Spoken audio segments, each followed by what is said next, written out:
Why do I discourage men and women from going to friends and family for dating and relationship advice? I've got 8 reasons why, coming up next.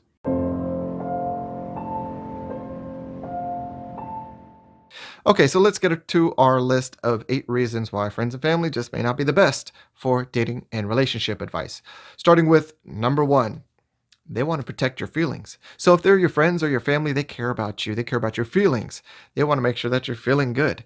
They definitely do not want to say something to you that makes you feel bad, and they don't want to be the reason that you're feeling bad. They just want you to be feeling good all the time, right? So it's not something that is going to be as helpful to you when you go to them for dating or relationship advice, because what you might need to hear is exactly what they're going to be withholding because they want to protect your feelings.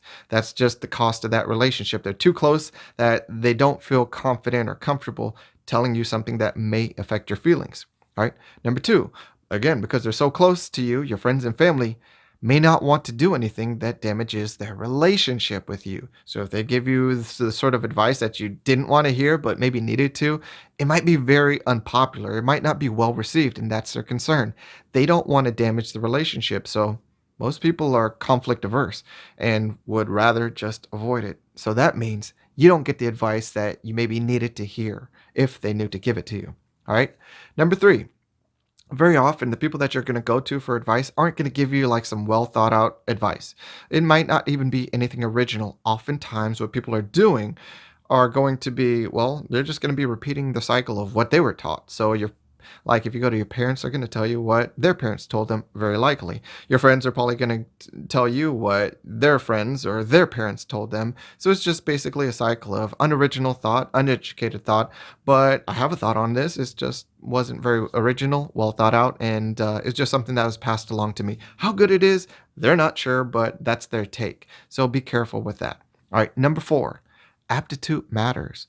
All right, so think about that aptitude. Is everyone apt for having such great competence when it comes to dating and relationships? Let's think about that. Do you think that everybody is inclined musically, or is everybody just as talented athletically? What about with intelligence or humor? Or are those gifts distributed unevenly, unequally, where some people are really good at it, some people are okay, and some people are like, oh my God, you can't even draw a stick figure. All right, so we're all blessed in different ways. But aptitude does matter when you go to people, because you might go to your friends or family and they might be your best friends. They might be your family members. They might love you and have great intentions. But if their aptitude isn't high enough, they just may not be great at understanding the social and romantic matters, and their advice is not going to be the best then. So you need to understand that not everybody is set up equally. I mean, that's one of the things that I kind of talk about myself is like this sort of social scene makes more sense to me than it does to other people. Doesn't make me like the best in the world, but it means that I can recognize that I can see things and make sense of things that others people can't. And that's the conflict that we run into when we go to friends and family. We think like they're great, they're smart, they've got a great career, or they have a relationship that's going pretty well, or they've got some years on them, they've got wisdom. And the thing is, you have to understand that aptitude matters. All right. Number five, what else matters is experience. All right. You might be going to somebody who doesn't have any experience. It's like when you're a teenager, you're going to your friends for advice about women or girls or boys or sex, and they're like this much less clueless than you. All right. Experience matters. And you know what's interesting about the dating and relationship scene is that you really don't get too much experience when you think about it.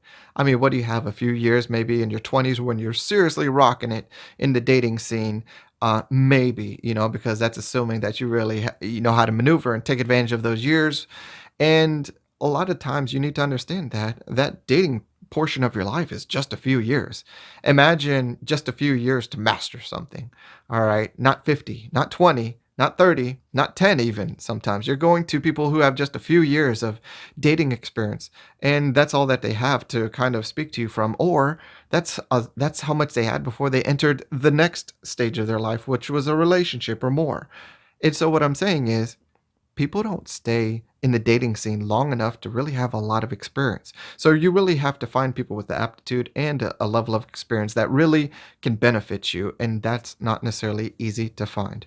Remember, the best people at dating aren't going to date that long. So even if they were pretty good at maneuvering that scene 10 years ago, well, I'll tell you, Anyone who's been out of the dating scene for 10 years, it's rusty. Ask anybody who's come out of a divorce, anybody who's coming out of a relationship and broken up. You come back out and you're like, shit, this dating thing is so new. I'm so rusty. It's so different.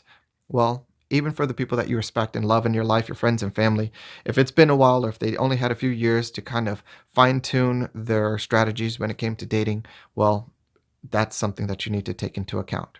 All right. Number 6, education matters. All right.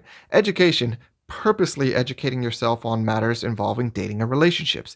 This is something that most people aren't doing. You're doing it right now. You're watching this video, right? You're taking a proactive approach to improve your knowledge and your skill set, your awareness, so that you can better, maneuver this social scene. Here's the thing. Most people don't invest in these areas of, oh, I really want to understand what makes men tick, what makes women tick, what are better strategies for attraction. Most people don't think about that. Most people don't read a book in a year, let alone one devoted to improving your standing or your results romantically. All right. So people really don't educate themselves. They haven't read a book. They haven't really had these discussions. They haven't really pursued investment of knowledge in this area. So you need to understand that. All right, you're just going to people who are like, well, I had this one experience one time. All right, but no formal education. Not that you need a degree, but you need an investment. And what I'm telling you is that beyond any sort of degree, that shit doesn't matter to me.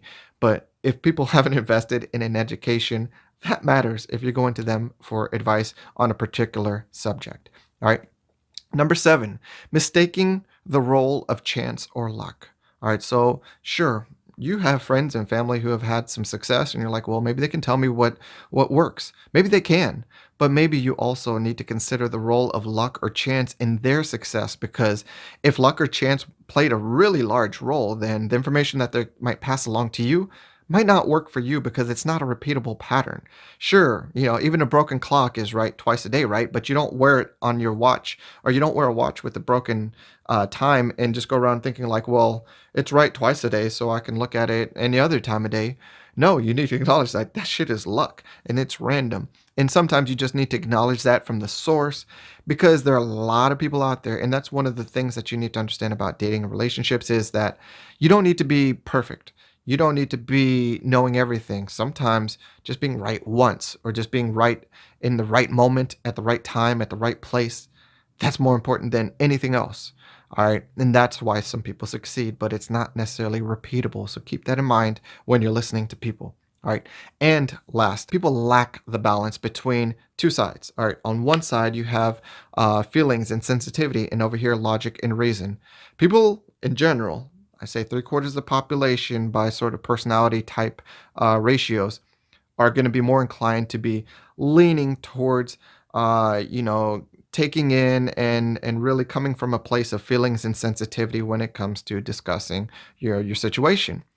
That's great that they're going to be sensitive to your feelings. But again, remember, if they're sensitive, they're going to be caring about your feelings, but they're going to care about your feelings more than your results.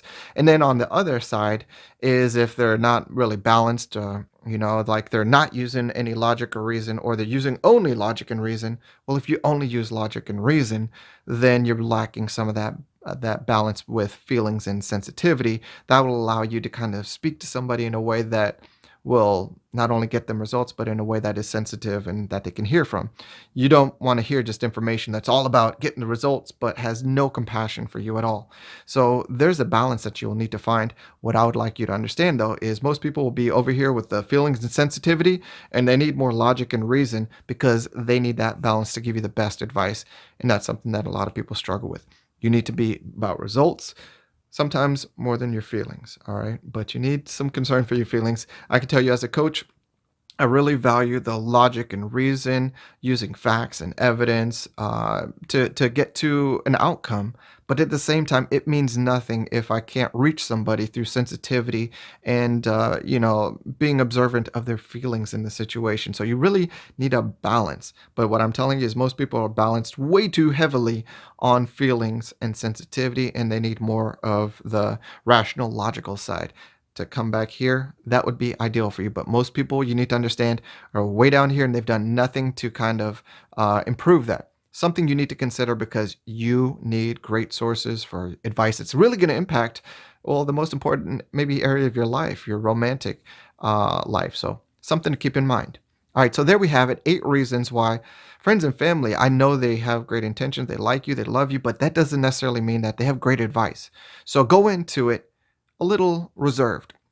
Listen, because not everybody's, going to do more than listening to friends and family. But if you are, there are some ways, like working with someone like myself that can help you out and get you through some things unbiased without the sort of positions of like, well, I care about your feelings in our relationship, so I can't tell you this. No, people like me can tell you, what's real, what you need to hear, and also with a little bit of compassion.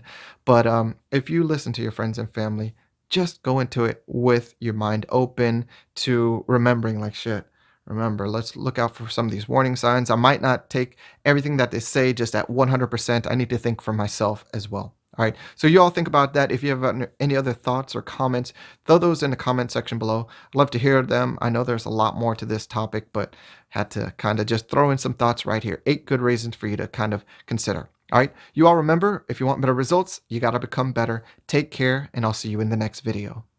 Thanks for watching. If you appreciated the content, be sure to like, comment, subscribe, and hit that notification bell. And if you're sick of feeling stuck and you're ready to level up your game and your meh love life, take action now. Click the link below to visit our website and experience our virtual game advisor feature.